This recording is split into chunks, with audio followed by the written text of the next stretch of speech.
Bismillahirrahmanirrahim. Assalamualaikum warahmatullahi wabarakatuh. Perkenalkan, nama saya Arneta Devita Marani dari kelas ke-6 21NR dengan nomor NPM 10221280, program studi akuntansi dari Universitas Teknologi Digital. Pada kesempatan kali ini, saya akan mempresentasikan rangkuman materi pada pertemuan keempat dengan judul Hak dan Kewajiban Konsumen dan Produsen. Sebelum memulai, marilah kita berdoa bersama-sama agar senantiasa kita dilindungi oleh Allah Subhanahu wa Ta'ala. Berdoa dimulai. Sudah selesai. Baik, saya akan lanjut untuk presentasi. Yang pertama ada hak konsumen. Hak konsumen itu terbagi menjadi 8.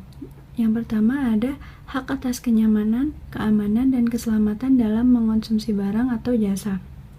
Yang kedua ada hak untuk memilih barang atau jasa, serta mendapatkan barang atau jasa tersebut sesuai dengan nilai tukar dan kondisi serta jaminan yang dijanjikan. Yang ketiga ada hak atas informasi yang benar, jelas, dan jujur mengenai kondisi dan jaminan barang atau jasanya. Yang keempat ada hak untuk didengar pendapat dan keluhannya atas barang atau jasa jika ada yang dikeluhkan. Yang kelima ada hak untuk mendapatkan advokasi perlindungan konsumen dan upaya penyelesaian sengketa. Perlindungan konsumen secara patut. Yang keenam ada hak untuk mendapatkan pembinaan dan pendidikan konsumen. Yang ketujuh ada hak untuk diperlakukan atau dilayani secara benar dan jujur serta tidak diskriminatif. Yang ke-8 ada hak untuk mendapat kompensasi, ganti rugi, atau penggantian jika barang atau jasa yang diterima tidak sesuai dengan perjanjian dan tidak sebagaimana semestinya. Yang kedua ada kewajiban konsumen. Kewajiban konsumen itu dibagi menjadi 4. Yang pertama ada membaca atau mengikuti petunjuk informasi dan prosedur pemakaian atau pemanfaatan barang atau jasa demi keamanan dan keselamatan bersama. Yang kedua ada beritikat baik dalam melakukan transaksi pembelian barang atau jasa. Yang ketiga ada membayar sesuai dengan nilai tukar yang disepakati. Kemudian yang keempat ada mengikuti upaya penyelesaian hukum sengketa perlindungan konsumen secara patut. Selanjutnya ada hak produsen atau pelaku usaha. Yang pertama ada hak menerima pembayaran yang sesuai dengan kesepakatan mengenai kondisi dan nilai tukar barang atau jasa yang diperdagangkan. Yang kedua ada hak untuk mendapat perlindungan hukum dari tindakan konsumen yang beritikat tidak baik. Dan yang ketiga ada hak untuk melakukan pembelaan diri sepatutnya di dalam penyelesaian hukum sengketa konsumen. Yang keempat ada hak untuk rehabilitasi nama baik apabila terbukti secara hukum bahwa kerugian konsumen tidak diakibatkan oleh barang atau jasa yang diperdagangkan. Selanjutnya ada kewajiban produsen. Kewajiban produsen itu ada pertama beritikat baik dalam kegiatan usahanya. Yang kedua ada memberikan informasi yang benar, jelas, jujur, dan jujur mengenai kondisi jaminan barang atau jasa serta memberikan penjelasan penggunaan, perbaikan, dan pemeliharaannya. Yang ketiga ada memperlakukan atau melayani konsumen secara benar dan jujur serta tidak diskriminatif. Yang keempat ada menjamin mutu barang atau jasa yang diproduksi atau diperdagangkan berdasarkan ketentuan standar mutu atau jasa yang berlaku. Selanjutnya ada memberi kesempatan kepada konsumen untuk menguji atau mencoba barang atau jasa yang dibuat atau yang diperdagangkan.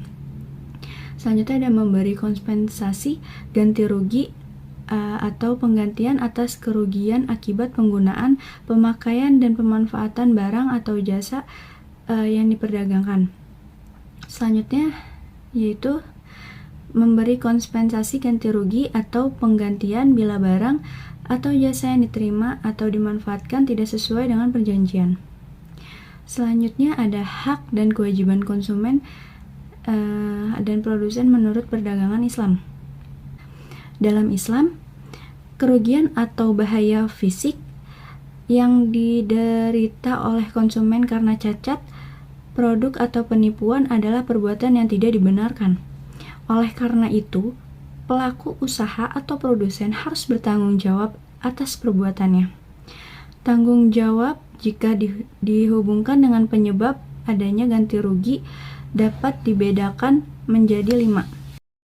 Yaitu yang pertama ada ganti rugi karena perusakan, yang kedua ada ganti rugi karena transaksi, yang ketiga ada ganti rugi karena perbuatan, yang keempat ada ganti rugi karena penahanan, yang terakhir ada ganti rugi karena tipu daya.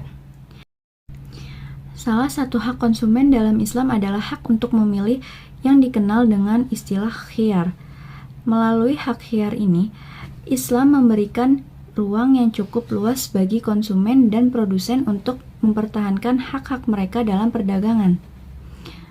Apakah melanjutkan akad atau transaksi bisnis atau tidak, para ulama membagi hak khiyar menjadi 7 macam, yaitu khiyar majelis, khiyar syarat, khiyar aibih, khiyar tadlis, khiyar ruyah, khiyar al-gab al-fahish atau khiyar al-murtarsil, dan khiyar ta'yin.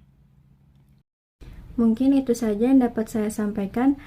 Sebelum saya menutup presentasi ini, marilah kita berdoa bersama-sama agar senantiasa kita dilindungi oleh Allah Subhanahu wa Ta'ala. Berdoa dimulai.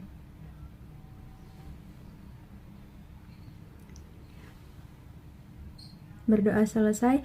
Terima kasih kepada dosen pengampu, yaitu Bapak Pulung Puryana SEMSI, yang sudah memberi kesempatan kepada saya untuk melakukan presentasi ini. Kurang lebihnya saya mohon maaf. Wassalamualaikum warahmatullahi wabarakatuh.